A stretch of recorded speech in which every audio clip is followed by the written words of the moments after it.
মাসব্যাপী সিয়াম সাধনার পর আনন্দে মাতোয়ারা গোটা দেশ। ঈদ জামাতে সারা দেশে মুসল্লির ঢল, গড়ে শহীদ ও শোলাকিয়ায় জনসমুদ্র। মুসলিম উম্মার কল্যাণ ও বিশ্বে শান্তি কামনায় দোয়া। শান্তি এবং সুস্বাস্থ্য কামনা সকলের জন্য দোয়া করেছি। দেশের সবাই আবার ঈদটা ভালো যাক। নতুন বাংলাদেশে আজকে সুন্দর করে নামাজ পড়েছি। অনেক বছর পর মনে হলো যে সত্যিকার একটা ঈদ করেছি।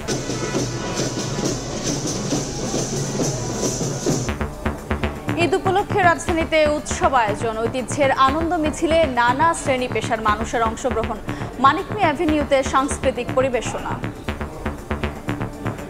এটি বাংলাদেশে একটা নতুন অধ্যায় সৃষ্টি করেছে, অতিরিক্ত আনন্দ যোগ হলো আর কি। প্রতি বছরই যাতে এরকম করে আমরা উৎসবটা পালন করতে পারি। আমরা এভাবেই একসাথে নগরবাসী এক হয়ে ঈদ উদযাপন করব। দেখছিলেন প্রধান শিরোনাম। দুপুরের সময় সঙ্গে আছি আমি জাফর সাদিক এবং আমি আফরোজা মৌটুসী। এবার অন্যান্য শীর্ষ সংবাদ। যত বাধাই আসুক, ঐক্যবদ্ধ থেকে নতুন বাংলাদেশ গড়ার আহ্বান প্রধান উপদেষ্টার। জুলাই গণ অভ্যুত্থানে শহীদদের স্মরণ ও আহতদের সুস্থতা কামনা। 15 বছর পর মুক্ত বাতাসে স্বস্তির উদযাপন, বললেন মির্জা ফখরুল। সরকারকে দ্রুত প্রতিশ্রুতি পূরণের আহ্বান। জুলাই হত্যায় দায়ীদের বিচারের দাবি জামায়াত আমিরের।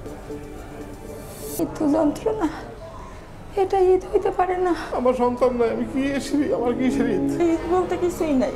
আমার মেয়ে তো 5ই আগস্ট ঈদ পালন করে গেছে। স্বজন হারানোর বেদনায় ম্লান ঈদ আনন্দ। খুশির দিনে জুলাই গণ অভ্যুত্থানে শহীদ পরিবারে শোকের ছায়া। 4 দেয়ালে বন্দী আহতরা, বৈষম্যহীন গৌরবের বাংলাদেশ প্রত্যাশা। এবং ঈদের লম্বা ছুটিতে পর্যটক ভ্রমণে প্রস্তুত বিনোদন কেন্দ্রগুলো। কক্সবাজারে 5 থেকে 7 লাখ মানুষ সমাগমের আশা। নিরাপত্তা ব্যবস্থা জোরদার।